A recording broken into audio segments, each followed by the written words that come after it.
Apocalipse capítulo 1, eu vou ler a partir do verso 1 em diante.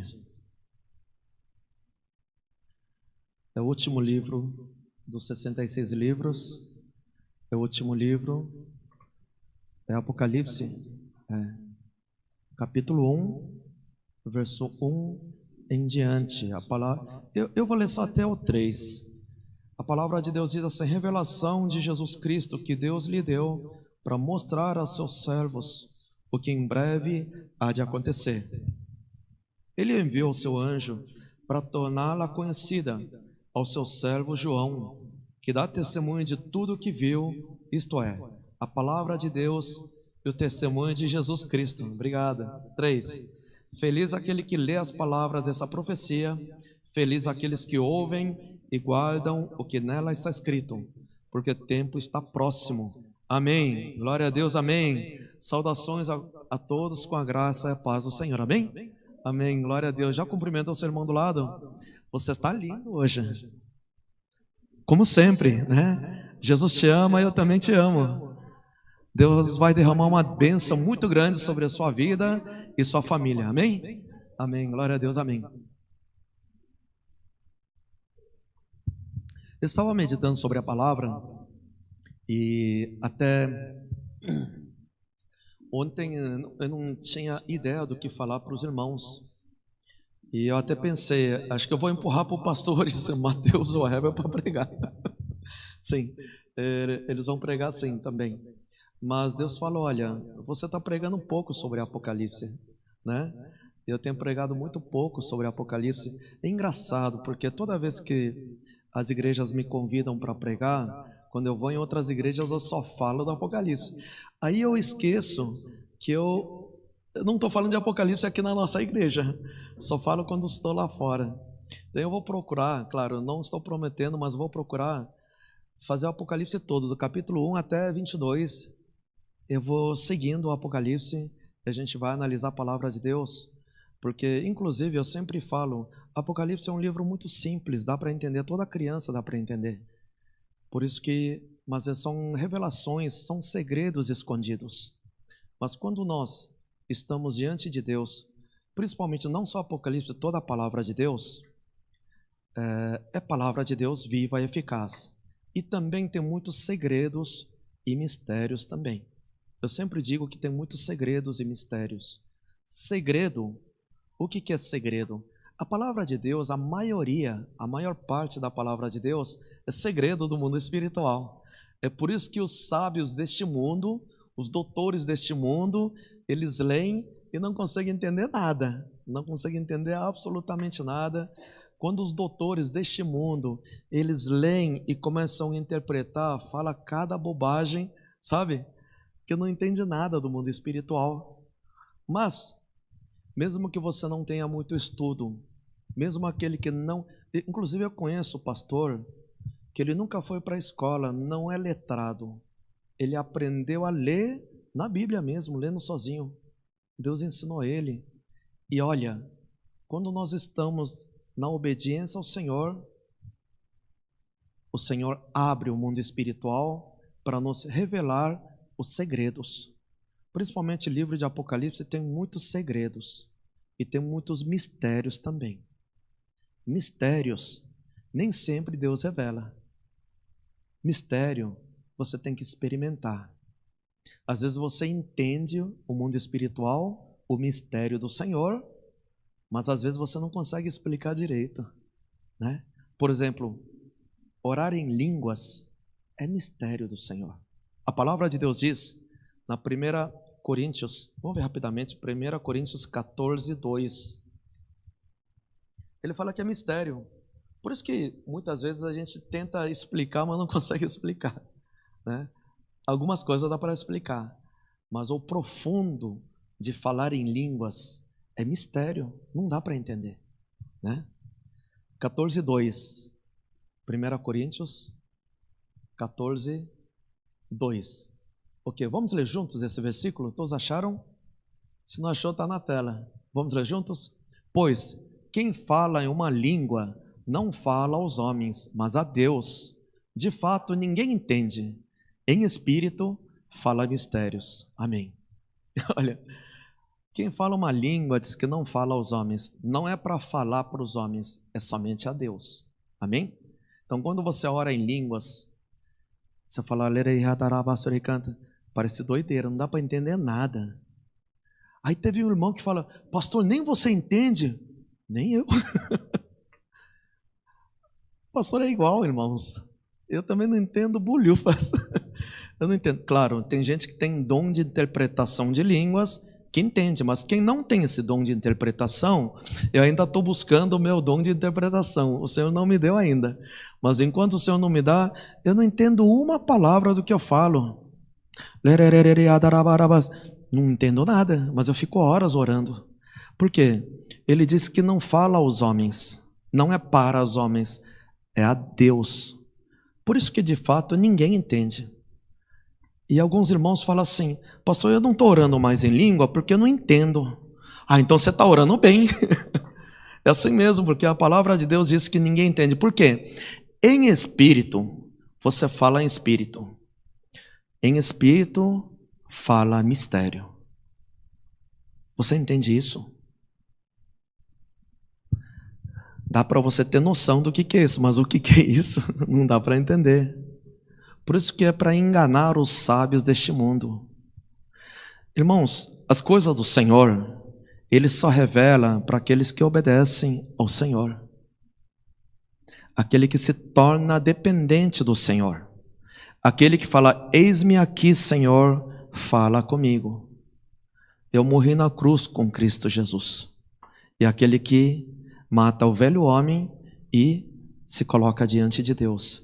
É para aqueles que são obedientes. Numa outra hora eu vou falar sobre isso, sobre a unção. A palavra de Deus, irmãos, não é conhecimento, é unção da palavra. Você não vai ensinar só o conhecimento da palavra. Não é pelo ensinamento que se passa, não é pelo ensinamento de conhecimento que você faz seus discípulos. Você tem que transferir a unção para que o reino de Deus venha estabelecer. É diferente você passar o conhecimento só. Claro, a palavra de Deus, o conhecimento também é importante. Mas se a palavra de Deus não for acompanhada de unção, não adianta nada, só fica como conhecimento. Fica muito teórico, sem manifestar a glória de Deus quando você lança a palavra de Deus. Você é o reino e sacerdote deste mundo. Amém? Fala para o seu irmão do lado, você é reino e sacerdote. Inclusive eu estou adiantando, o verso 6 ele fala, no versículo 6, 1:6 de Apocalipse, Apocalipse fala, você pode voltar ao Apocalipse, capítulo 1, verso 1 em diante. Principalmente o livro de Apocalipse, nós só entenderemos quando você... A gente fala normalmente, nós temos que estudar a Bíblia, sim, estudar a Bíblia, mas de que forma? Não é estudando de forma humana. Eu não sei como a pastora vai traduzir. Existe a exegese. Exegese o que é? Exegese é a interpretação do texto de forma hermenêutica. Tem etimologia, hermenêutica. Não precisa decorar essas palavras não, né? Esses nomes complicados. O que é? São técnicas de interpretação de texto, de palavra, sentido, origem da palavra, o significado, o sentido da palavra. São técnicas que na literatura a gente usa para interpretar e entender a palavra. Isso é usado lá fora. Mas aqui na palavra de Deus, não é nada disso, irmãos. Não precisa estudar nada disso. Você não precisa saber o que é exegese, hermenêutica, etimologia. Não, não precisa nada disso. Inclusive na teologia ensina até arqueologia, história, para complementar. E filosofia também para complementar, para tentar entender a palavra de Deus. A palavra de Deus não é para entender pela filosofia, nem arqueologia, história, nem hermenêutica, exegese. Não é nada disso. A palavra de Deus, irmãos, ela é viva e eficaz. Então, os mais ignorantes deste mundo, a pessoa que nunca estudou nada, consegue entender. E mesmo quem estudou muito não consegue entender, porque é mistério de Deus. E como nós devemos entender, principalmente Apocalipse, irmãos, Eu estudei muita coisa. Passei anos só estudando. Não entendi nada do Apocalipse. E naquela época, eu lia Apocalipse, eu lia. Eu tinha lido umas 100 vezes Apocalipse, não entendi nada. Eu achava que entendia. Mas quando eu entendi no mundo espiritual, eu percebi que eu não sabia nada. Era só interpretação humana. Por isso, inclusive, tomem cuidado quando você vai ver no YouTube alguns ensinamentos, livros. A maioria que a gente vê, não todos, tá? Livros principalmente, é interpretação humana. Aí você não chega no lugar nenhum. Mas a partir do momento que eu joguei tudo fora, todos os livros, todo esse material didático, dicionário bíblico, sabe? Eu tinha muito dicionário bíblico. Joguei tudo fora. Se tivesse comido hambúrguer, pelo menos teria ter tido mais prazer, né? Quando eu joguei tudo fora, eu peguei a Bíblia, coloquei a mão sobre a Bíblia, falei: Senhor, não sei de nada, o Senhor me ensina. Porque a palavra de Deus é a obra do Espírito Santo. Espírito Santo, vem a mim agora, ensina-me, Senhor. Eu não quero consultar nenhum livro, não quero consultar nenhum dicionário. Fala comigo, Senhor. Porque a palavra de Deus, a sua palavra diz: aquele que tem ouvidos, ouça o que o Espírito Santo diz à igreja. O Espírito Santo vai falar comigo, porque eu sou sua igreja, Senhor. Fala comigo. Aí comecei a ler. Eu não sei se os irmãos já tiveram essa experiência, se não, vai ter. Eu falei no domingo. Quando eu comecei a ler a Bíblia, parece que as letras estavam se soltando para entrar na minha cabeça. Alguém já teve experiência assim? Não. Acho que muitos já tiveram. Já conversei com algumas pessoas, muitos já tiveram. Parece realmente que a letra estava saltando e entrando na minha mente. É em outro nível, outra dimensão. A palavra é viva. E quando entra, irmãos, você não esquece mais, porque ele entra no seu espírito. Você não esquece essa palavra, porque ela se torna carne em você, se consolida dentro de você. Aí sim, eu comecei a ler Apocalipse e eu falei: nossa, esse Apocalipse é muito fácil, dá para entender todo mundo. Porque aqui diz, verso 1, acompanha comigo a partir do verso 1, é revelação de quem? É revelação de Jesus Cristo, amém? Não é revelação de João, tá? Se fosse revelação de João, não seria a verdade do Senhor, seria a mera revelação de Deus. Isso que nós temos que entender.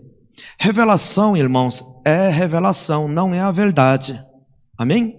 Se algum profeta vem e entrega a revelação para você, aquilo é a verdade ou não? Não é verdade, revelação é revelação. O que é mais importante, é a palavra de Deus ou a revelação? A palavra está acima da revelação, não é isso? Mas vamos ser francos aqui. Quantas vezes você colocou a revelação acima da palavra de Deus? E você preferiu seguir a revelação, não é isso? Está errado isso. Revelação nunca pode estar acima da palavra de Deus. Revelação nunca é a verdade. A verdade absoluta é só a palavra de Deus. Amém? E se a revelação ela não condiz com a palavra de Deus, esquece aquela revelação. Esquece. E se a revelação veio, é o que não está na palavra de Deus, então pede confirmação. Eu já dei esse testemunho várias vezes. Em 2012, naquele ano, eu tive revelação num lugar que eu fui, numa igreja aqui em São Paulo.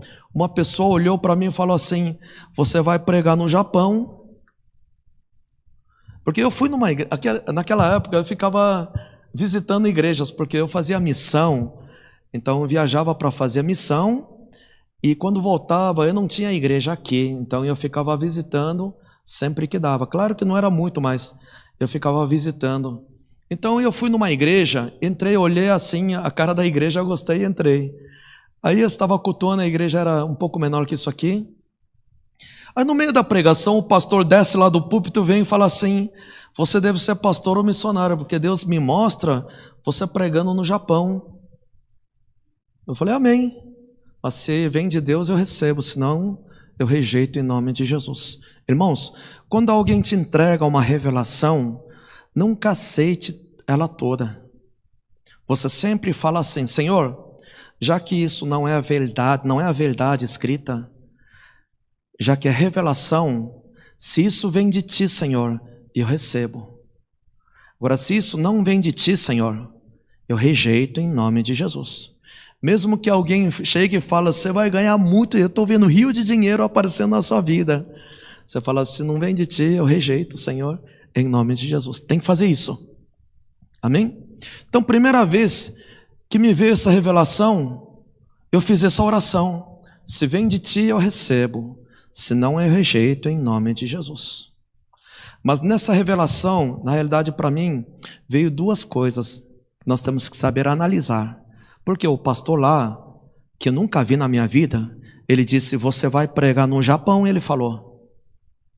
Então, metade é a verdade. Por quê? Você vai ir de pregar. Isso é a palavra de Deus, não precisa nem confirmar isso. Se Deus manda a gente pregar, sim, tem que ir em qualquer lugar. Agora, quem disse que eu tenho que ir para o Japão? Eu não conheço ninguém. Inclusive, quando terminou o culto, eu fui cumprimentar o pastor: pastor, eu não sou japonês. Ele falou: também não sei se você é japonês, agora Deus falou que você vai para o Japão. Ele falou assim. Então, como é que eu orei? Senhor, se isso vem de ti, eu recebo. Mas ir pregar evangelho, eu vou, Senhor. Onde o Senhor mandar, eu vou. Só que o Japão eu não conheço ninguém. Se é Japão, me confirma, Senhor. O Senhor tem que me confirmar. Então eu vou esperar a sua confirmação. Aí pronto, passou. Irmãos, não é porque teve revelação: Japão, já vou comprar passagem, já estou indo. Não faça essa burrice. Não faça isso. Muita gente faz. Tem gente que chega aqui na rodoviária: Deus manda vir aqui, mas não sei porquê. Irmão, isso é muito mistério demais para a cabeça. Não, tem que ter. Deus trabalha na ordem e decência. Aí passou.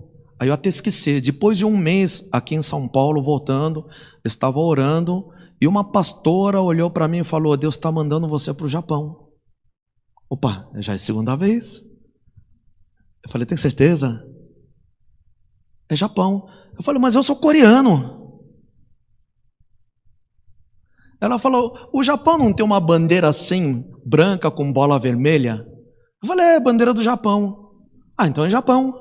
Porque Deus me mostrou essa bandeira, inclusive você vai para o Japão com essa bandeira. Eu falei: amém.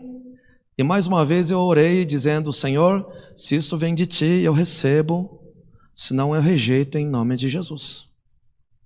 Mas era uma outra pessoa em outro lugar, depois de quase um mês, entregou a mesma revelação.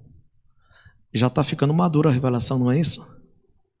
Aí depois de uma semana eu estava em Brasília orando no monte. Em Brasília o monte não tem muita árvore, é serra pelada, tipo assim, é aberto.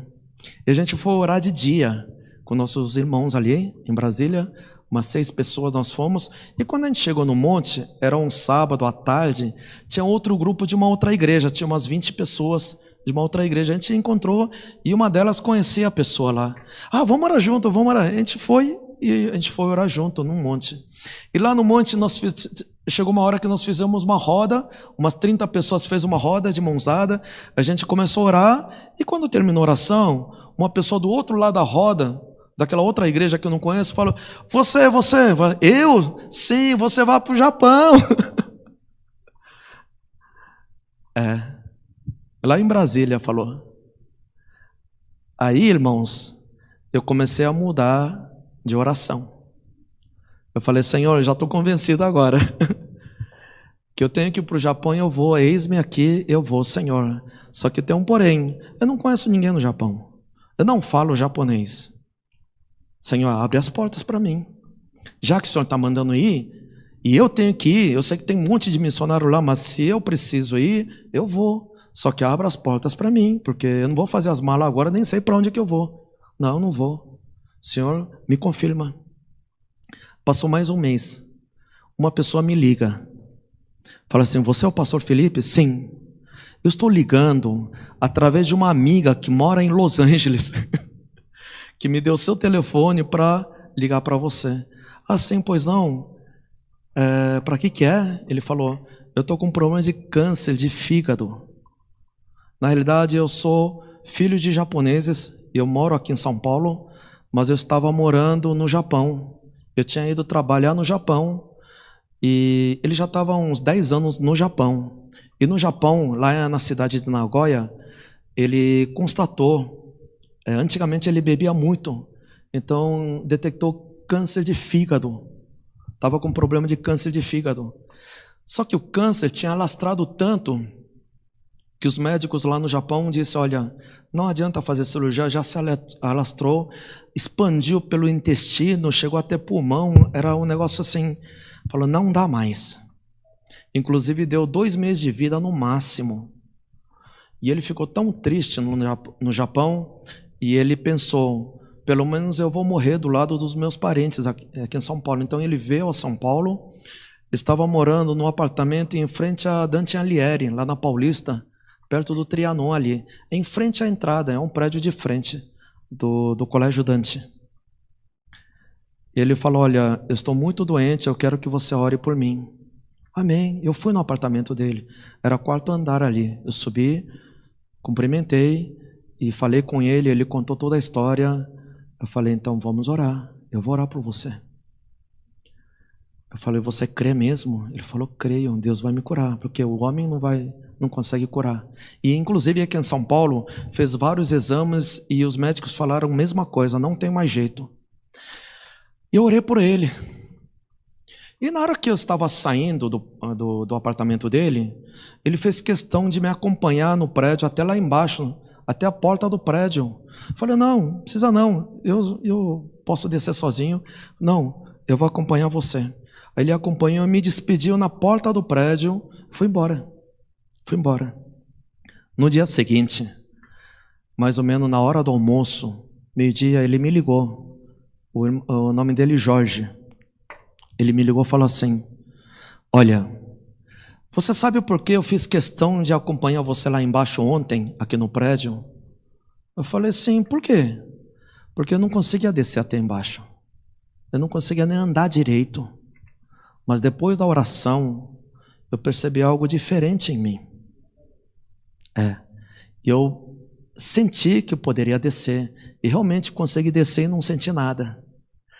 Mas eu fiquei tão bem, que hoje de manhã eu fui até o Parque do Ibirapuera e voltei já, de manhã. Ele foi andando até o Parque do Ibirapuera e voltou. E me ligou. Falei, glória a Deus.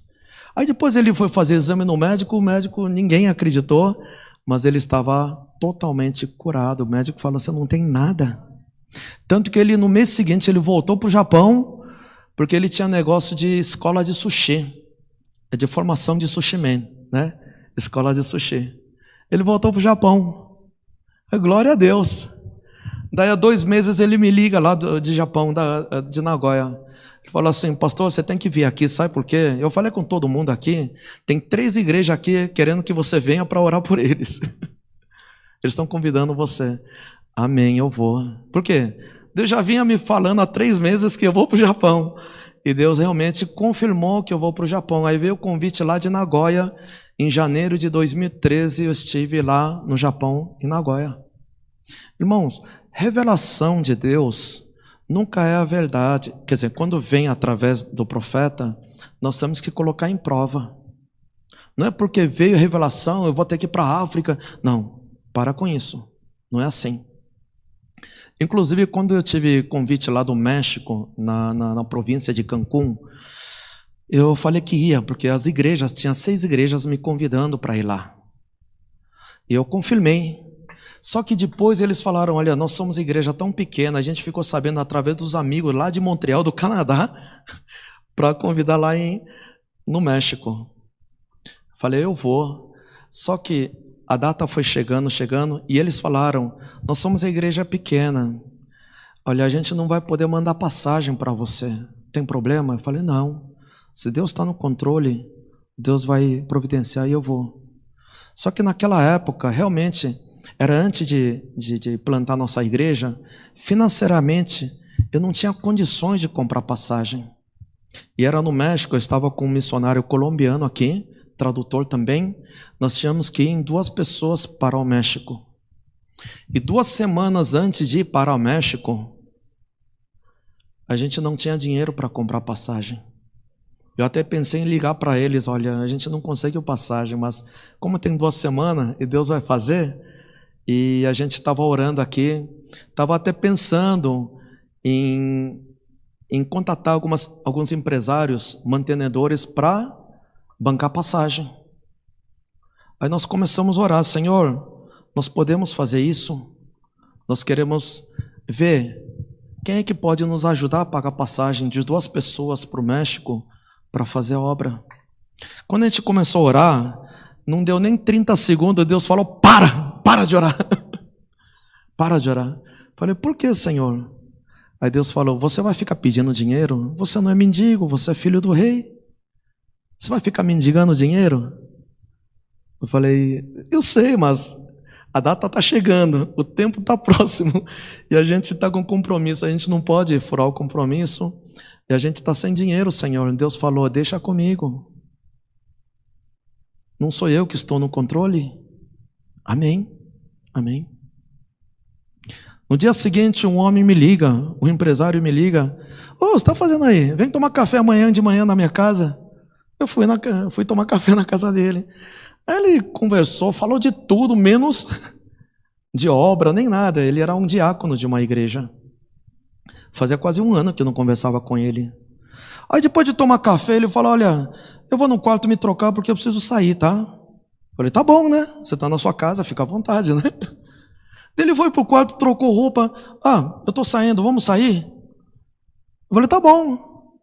Só que eu vou trabalhar. Só que ele estava saindo já, ele tirou um cheque e deu para mim. Ele falou, na realidade, sabe por que eu te chamei? Ontem, cara, durante o sono, você apareceu no meu sonho. E Deus falou para mim, olha, ele está precisando de dinheiro. Inclusive Deus mostrou o valor do cheque. Deve ser de Deus, olha, toma. Era dinheiro para 2 passagens, para o México, ida e volta. A gente comprou a passagem e foi para o México fazer a missão. Deus trabalha na ordem e decência das coisas. Deus nunca força a gente a trabalhar. Então, as revelações de Deus, irmãos, nós temos que ter confirmações. Deus tem que estar na direção desses atos. Revelação, tome muito cuidado, porque tem muito espírito de engano tentando enganar. Tem missionário, vai no campo missionário, não sabe por que foi lá, e fica lá sem dinheiro para voltar, e fica pedindo dinheiro, esmola para os outros. Isso não é de Deus. Deus trabalha na ordem e decência. E quando a gente conseguiu passagem, inclusive o pessoal lá do México falou, olha, a gente ainda não conseguiu passagem, mas hospedagem, alimentação, tudo que precisar, a gente já conseguiu. A gente só não conseguiu passagem. Eu falei, passagem acabei de conseguir agora. Glória a Deus, então vamos embora. Amém. Deus trabalha assim. Deus trabalha assim, na ordem e na decência. Então, quando você vê uma revelação, uma profecia, entre em oração primeiro. Não vai com sede ao pote, olha, veio revelação e eu preciso ir. Vai para onde, meu irmão? Fica quieto aí. Fica orando, fica em oração. Né? Deus trabalha na ordem e decência. Nossa, eu demorei 30 minutos para falar um versículo, né? Até terminar o livro do Apocalipse vai demorar 10 anos. Não, vamos mais rápido. Revelação de Jesus Cristo que Deus deu para mostrar aos seus servos o que em breve há de acontecer. Ele enviou seu anjo para torná-la conhecida ao seu servo João. Amém. A revelação de Deus veio de que forma? Através do seu anjo. Veio um anjo até o João e mostrou a revelação de Jesus Cristo. Amém? Está muito simples aqui, né? Está fácil, né? 2. Que dá testemunho de tudo que viu.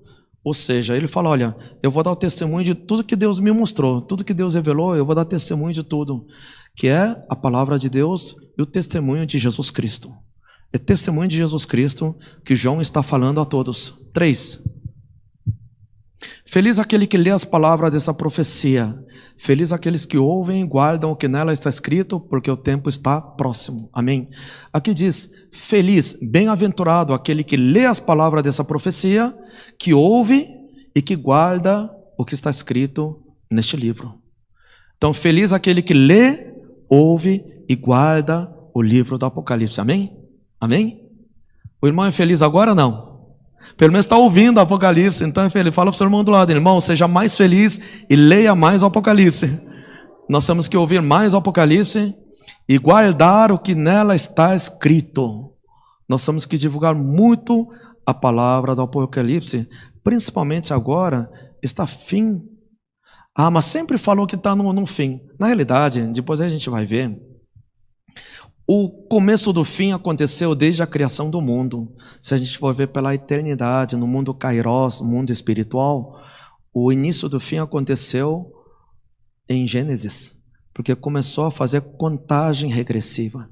Mas esse domingo eu vou falar por que nós estamos realmente no fim do final dos tempos. Esse domingo eu vou pregar sobre isso, porque Deus está mandando pregar mais sobre Apocalipse. O fim desse final dos tempos é agora. É agora. A contagem regressiva assim está no finalzinho. Eu quero mostrar na palavra de Deus e a realidade que está acontecendo, fatos históricos que estão acontecendo, que comprova que nós estamos realmente no fim dos tempos. Amém? 4. João, as 7 igrejas da província da Ásia. A vocês graça e paz da parte daquele que é, que era e que há de vir, dos 7 espíritos que estão diante do trono. Amém. Quando fala na palavra de Deus, fala dos espíritos. Se ele não falar espírito maligno, sabe? Se não for assim, se fala dos espíritos, do Espírito de Deus, quando fala assim, é sempre os anjos do Senhor. Amém? Quando fala as estrelas, os espíritos, é anjo de Deus. Isso é regra geral. Em regra geral, quando fala estrelas, quando fala espíritos, são os anjos do Senhor. Amém? Amém? Inclusive estrela, no Apocalipse 12, a gente leu domingo, né? 12, acho que 3, 12. O Lúcifer, quando caiu, ele disse que carregou consigo 1/3 das estrelas. 12, 4, verso 4.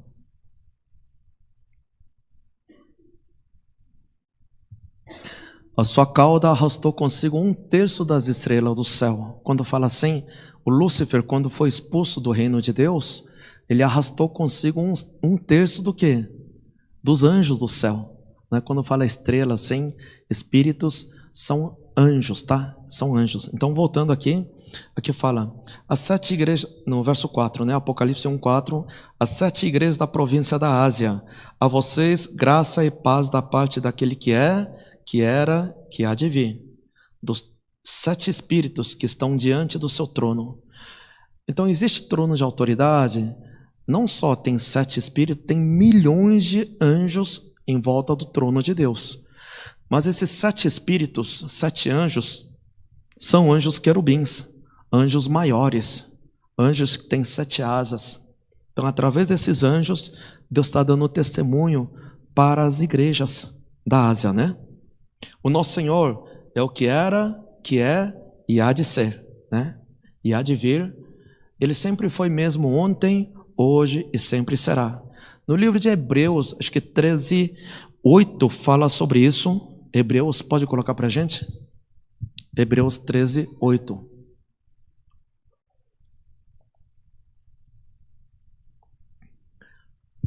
Algumas coisas a gente vai analisar bem, outras coisas a gente vai passar mais rápido. Eu quero pelo menos até final do ano terminar todo o livro de Apocalipse, do começo ao fim, tudo, a gente vai analisar tudo. Amém? 13:8. Vamos ler juntos? Jesus Cristo é o mesmo ontem, hoje e para sempre. Amém. Os irmãos creem nisso ou não? Ele sempre foi o mesmo ontem, hoje e sempre será? E a gente é? Por isso que a gente tem que se esforçar, tem que ter perseverança para nós sermos, né, o mesmo ontem, hoje, sempre. Os irmãos estão percebendo? Muitas vezes o problema somos nós. Às vezes a gente olha para o outro, só enxerga defeito no outro, mas na realidade o defeito maior pode estar em você, não é isso? Não é isso? E principalmente com o Senhor. Porque às vezes a pessoa fala assim, olha, a palavra de hoje eu gostei, mas eu não concordo não. O que quer dizer isso? Quer dizer que se uma pessoa fala que não concorda com a palavra de Deus, realmente a pessoa está mal, não está bem não. O problema é muito grave, o buraco é bem mais embaixo. Deus nunca mudou, sempre foi ontem, hoje, sempre será. É o que é, e era, e há de vir, o nosso Senhor. Voltando a Apocalipse 1:5. E através desses 7 espíritos, 7 anjos que estão diante do trono, e de Jesus Cristo, 5, né? 1:5. Apocalipse 1:5, voltando agora.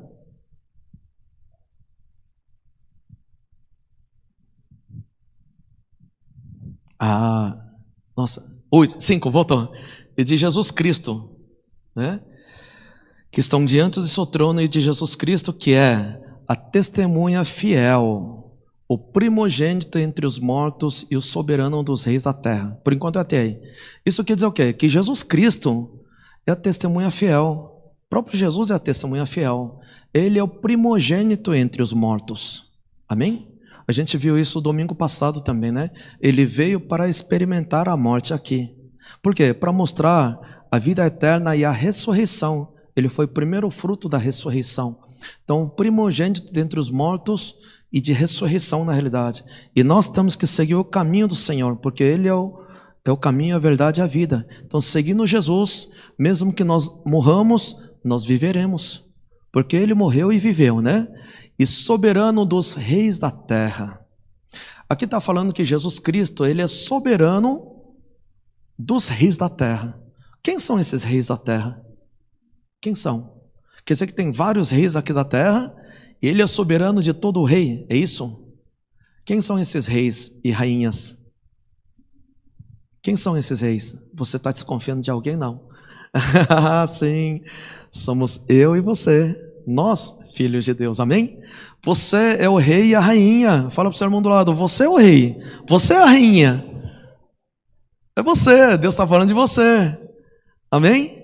Então, nosso Senhor Jesus, Ele é testemunha fiel, Ele é primogênito entre os mortos, Ele é o caminho, a verdade e a vida, e Ele é soberano dos reis da terra, que nós somos reis da terra. Amém?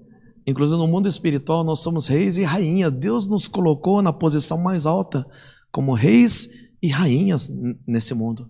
Então, somos nós aí, soberano dos reis da terra.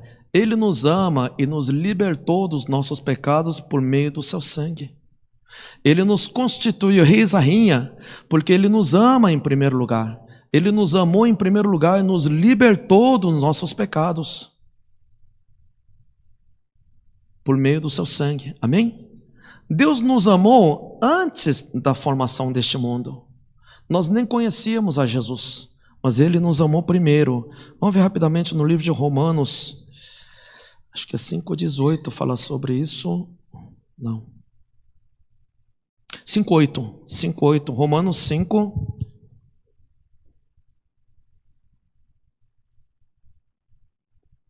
Deus demonstrou seu amor quando ainda nós nem sabíamos quem era Deus, era somente meros pecadores. Vamos ler juntos? Mas Deus demonstra seu amor por nós. Cristo morreu em nosso favor quando ainda éramos pecadores. Quando ainda éramos pecadores, estávamos afastados da glória de Deus por causa do pecado. Estávamos condenados por causa do pecado, longe de Deus, afastado.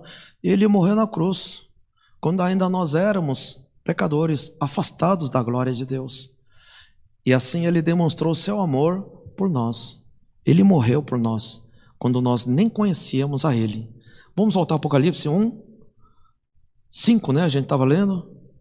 Através do seu sangue derramado na cruz. Verso 6, ele fala: e nos constituiu reino e sacerdotes para servir a Deus e Pai. Amém? Ele nos constituiu como reino e sacerdotes. Você não é o rei, a rainha?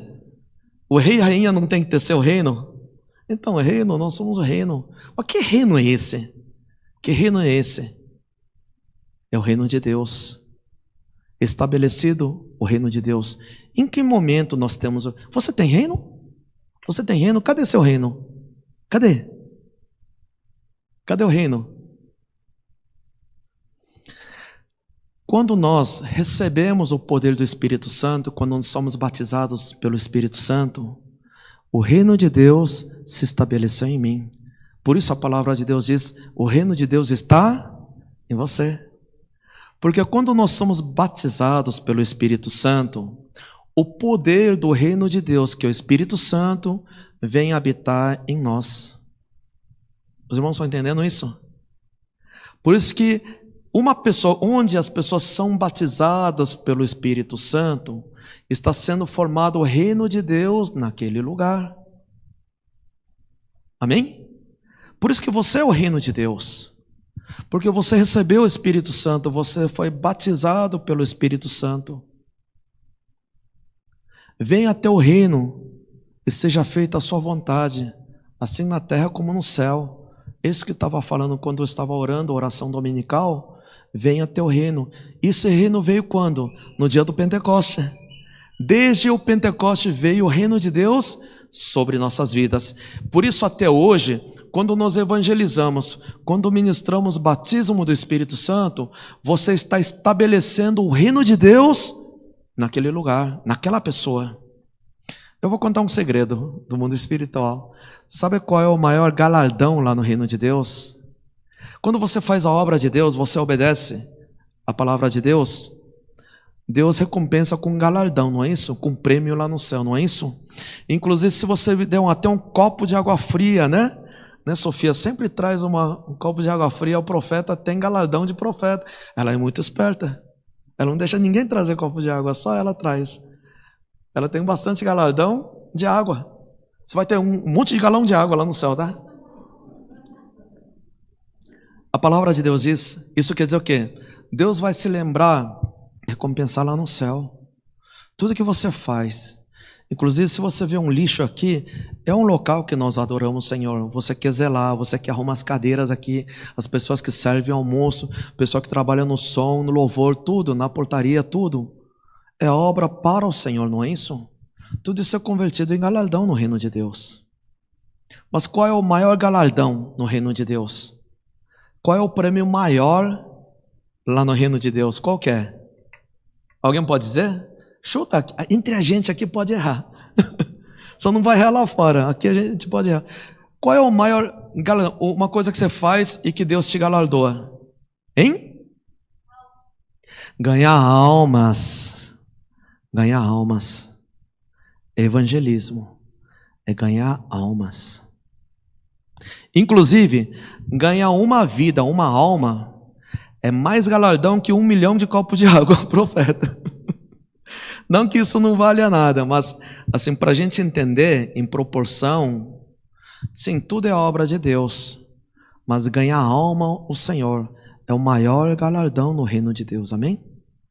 É o maior. Então, por exemplo, sei lá, você trabalhou no louvor, trabalhou isso aí, ganhar almas é muito maior do que isso. Mas eu vou contar um outro segredo.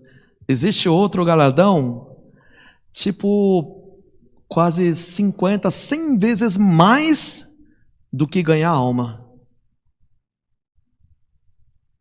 Existe outra obra que você faz, obediência à palavra de Deus, que o galardão é quase 100 vezes, eu estou chutando, tá? Porque é muito mais.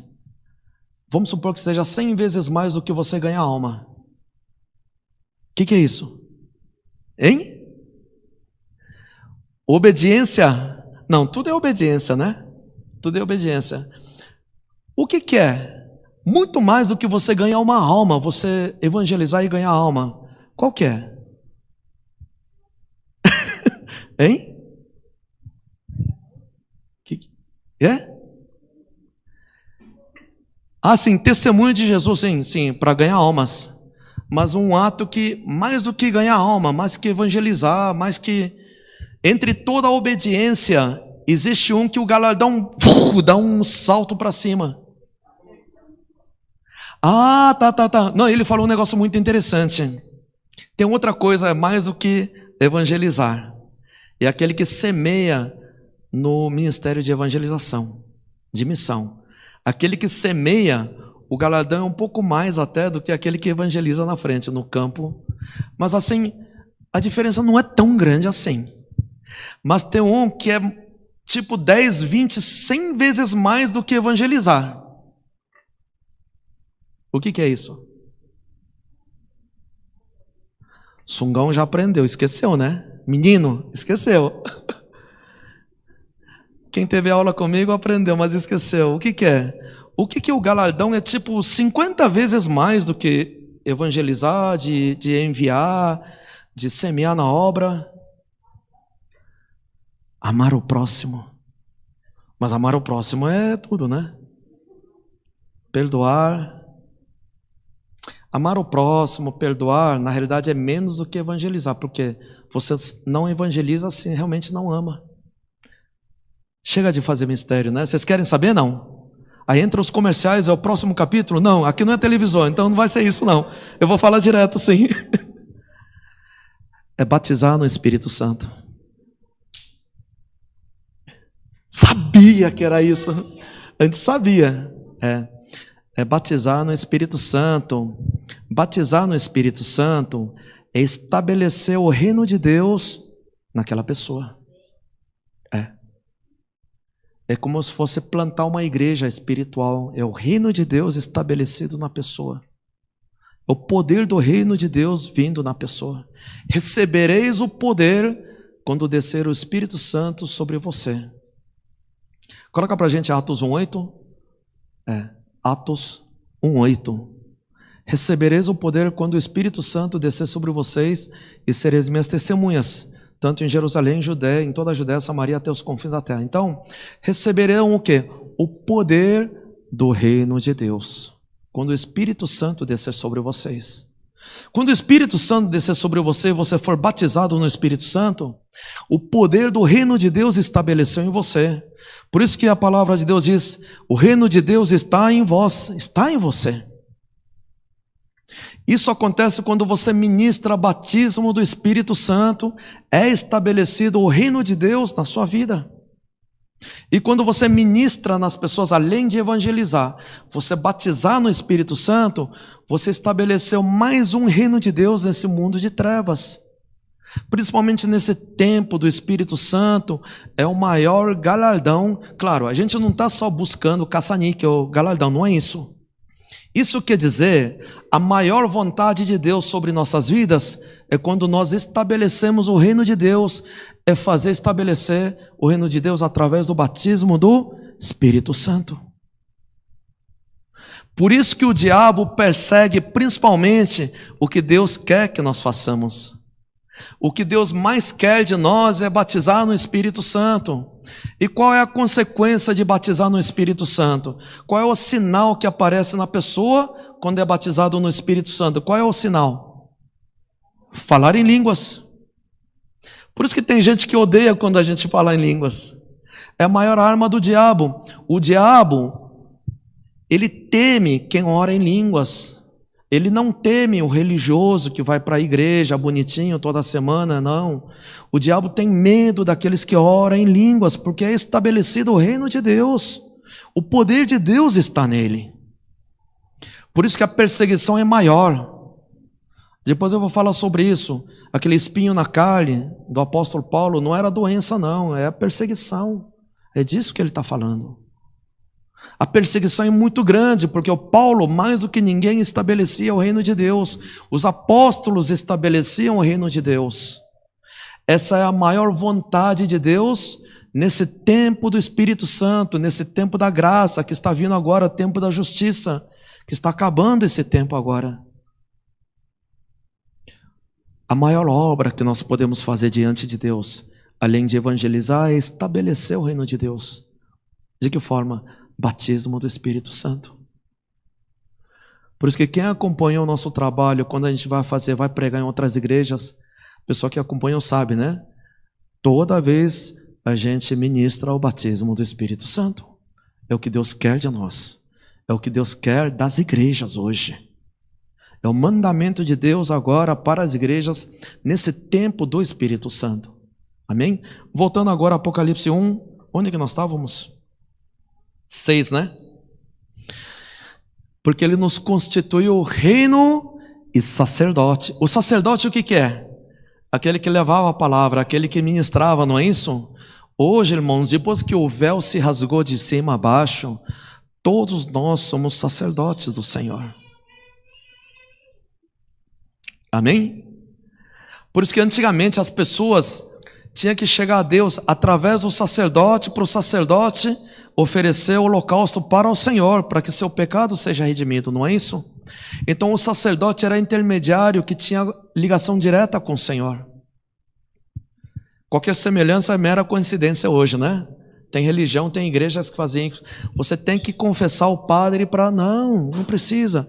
Nós somos o reino de Deus. Você é o sacerdote de Deus. Por isso que você pode orar diretamente a Deus, em nome de Jesus. Amém? Por isso que nós somos reino e sacerdote.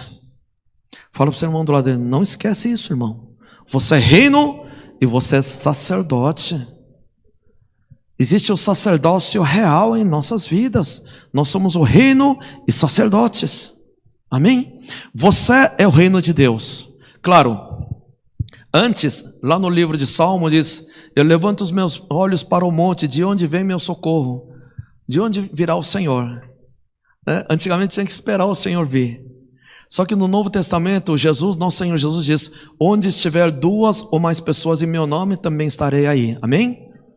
Então, peraí, até hoje, tempo do Espírito Santo é assim, tem que ter 2 pessoas para vir a presença do Senhor?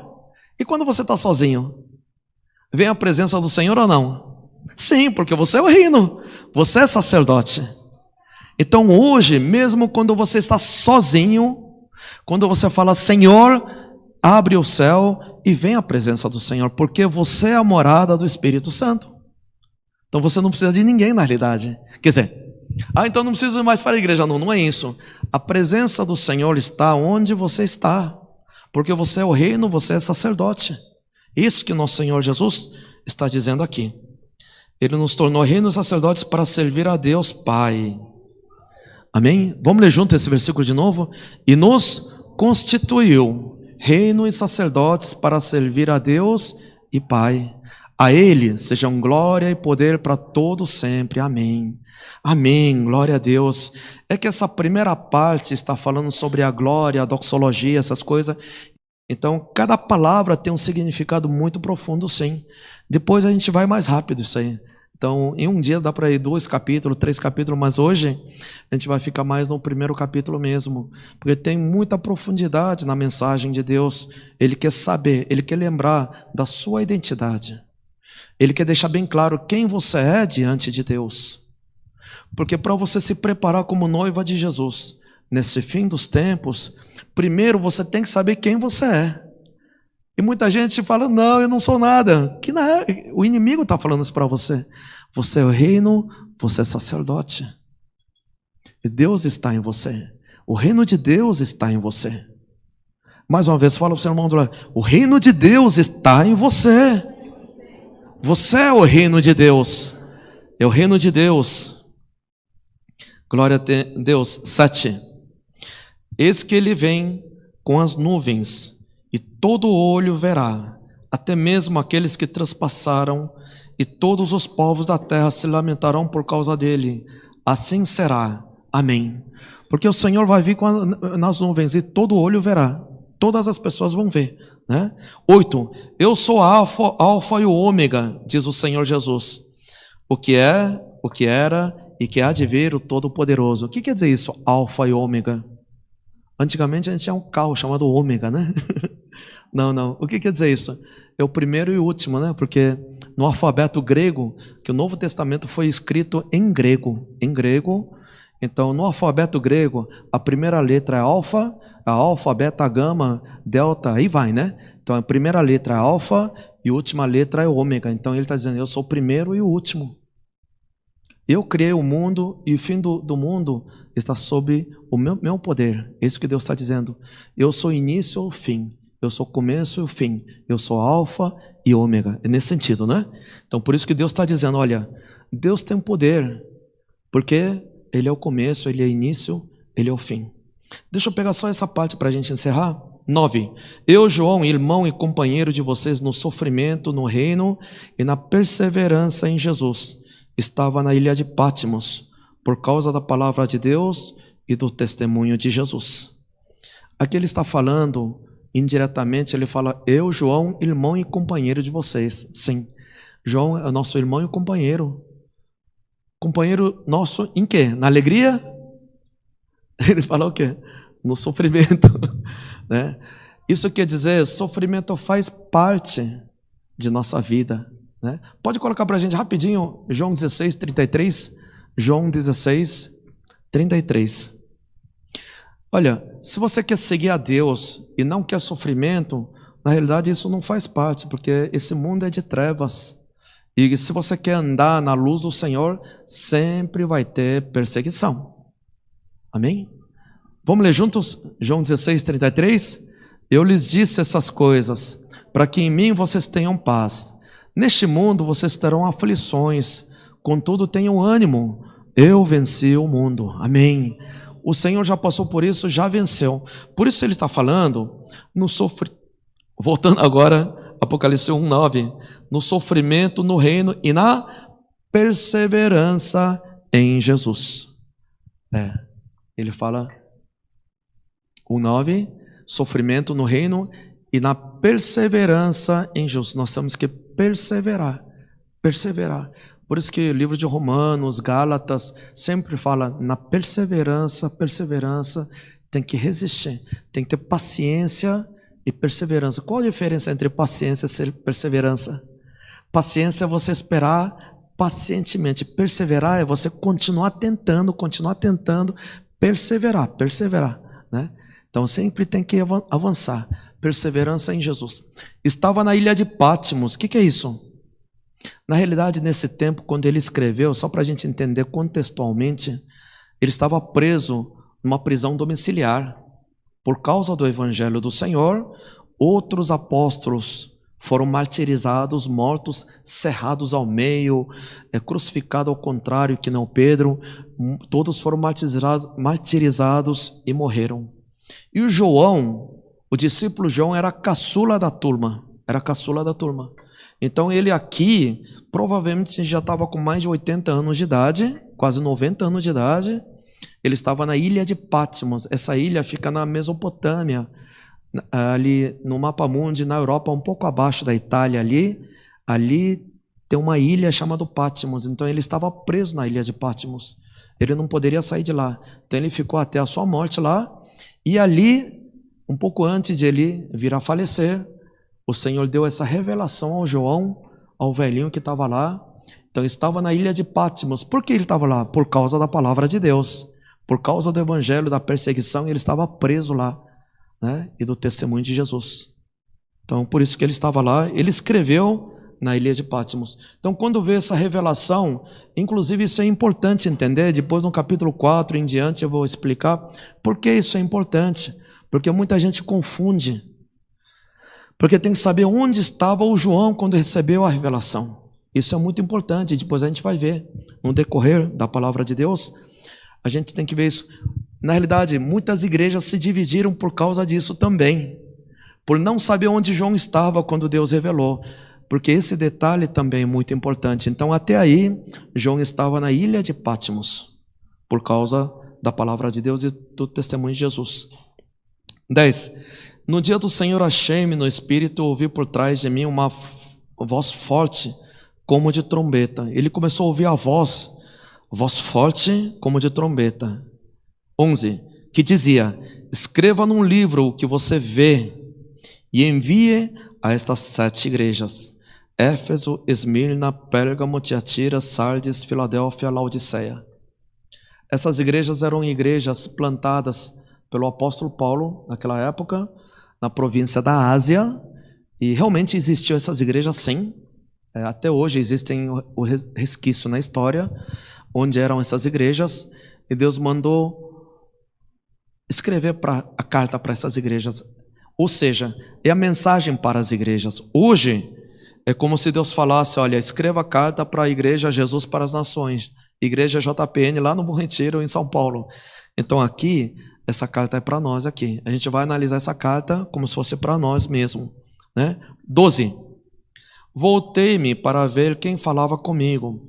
Voltando-me, vi 7 candelabros de ouro, e entre os candelabros alguém semelhante a um filho de homem, com uma veste que chegava aos seus pés e o cinturão de ouro ao redor do peito. Essa é a imagem de Jesus que João viu. É dessa forma que ele viu. Aqui é interessante que ele viu candelabros de ouro. Os irmãos sabem o que é candelabro, né? Aquele candelabro que os israelitas usam também, que é para colocar vela, né? Na realidade, o candelabro significa o quê? Aqui significa a igreja. No último versículo fala que candelabro é a igreja. Então Deus está mostrando a igreja. Inclusive, na igreja tem que manter o candelabro aceso. Isso é o quê? Oração. Por isso que ele fala, refere a igreja como candelabro. Candelabro é onde a vela fica acesa. Isso quer dizer, a oração tem que ficar acesa nas igrejas. Às vezes Deus mostra a igreja e a igreja está com o candelabro apagado. Quando é assim, Deus tira o candelabro daquela igreja. E, infelizmente, tem muitas igrejas sem candelabro. Não, está morto espiritualmente, não podemos. Temos que manter o candelabro aceso na igreja. Tem que orar muito dentro da igreja. Tem que orar muito, os irmãos têm que orar muito. A igreja tem que orar bastante para manter o candelabro aceso. Isso é a igreja do Senhor. Amém?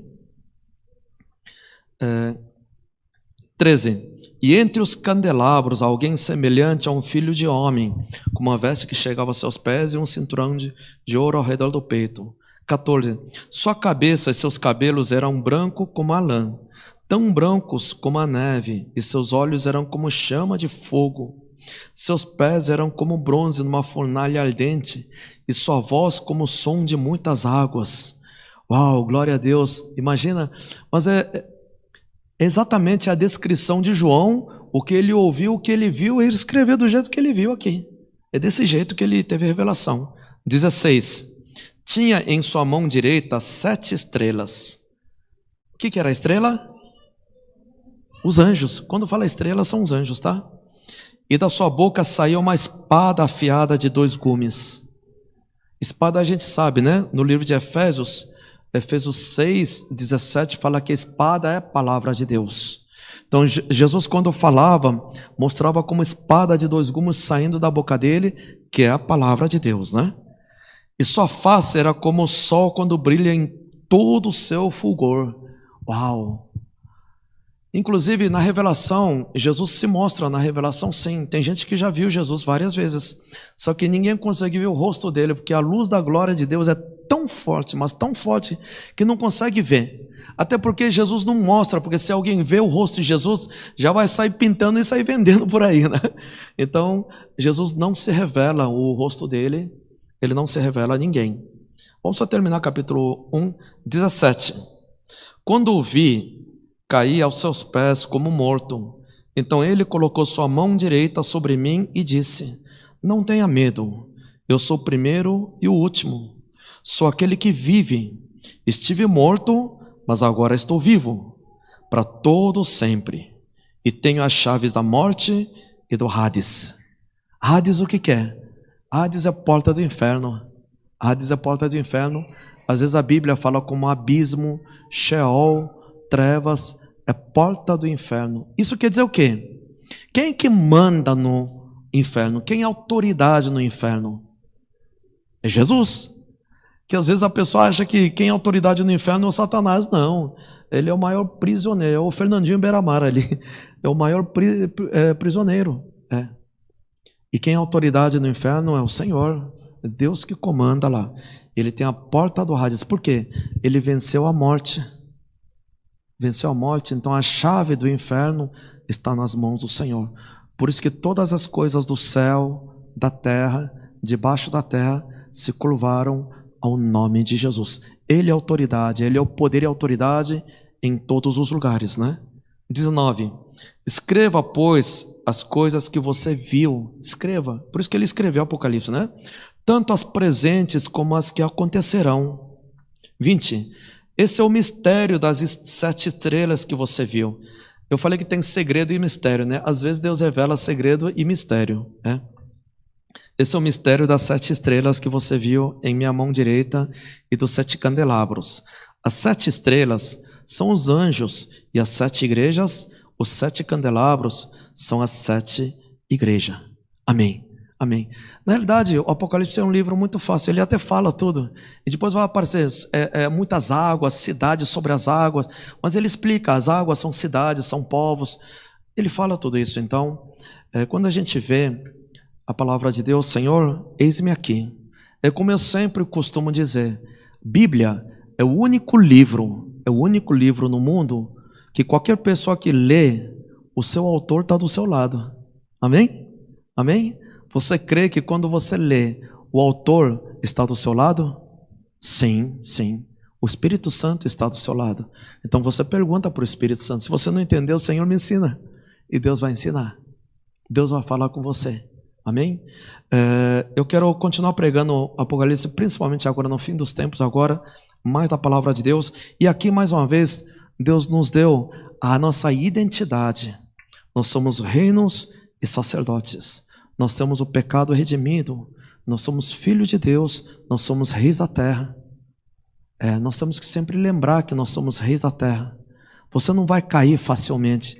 Você não vai ser derrotado facilmente. Sim, você tem que ter perseverança. Mas Deus está lembrando mais uma vez, através da palavra de hoje, quem você é. Quem você é diante de Deus. Quem é você nesse mundo? Você é o rei e a rainha. Você é o reino de Deus. Amém? Toma posse da palavra de Deus. Você não é miserável, você não é preguiçoso. Esse é o diabo que fala. Você é o rei e a rainha do reino de Deus. Você é o rei e sacerdote. Você é o reino de Deus na sua vida. Amém? Que essa bênção do Senhor venha com mais poder e autoridade e a unção e aumente cada vez mais em nossas vidas e glorifiquemos nosso Senhor através de nossas vidas. Amém?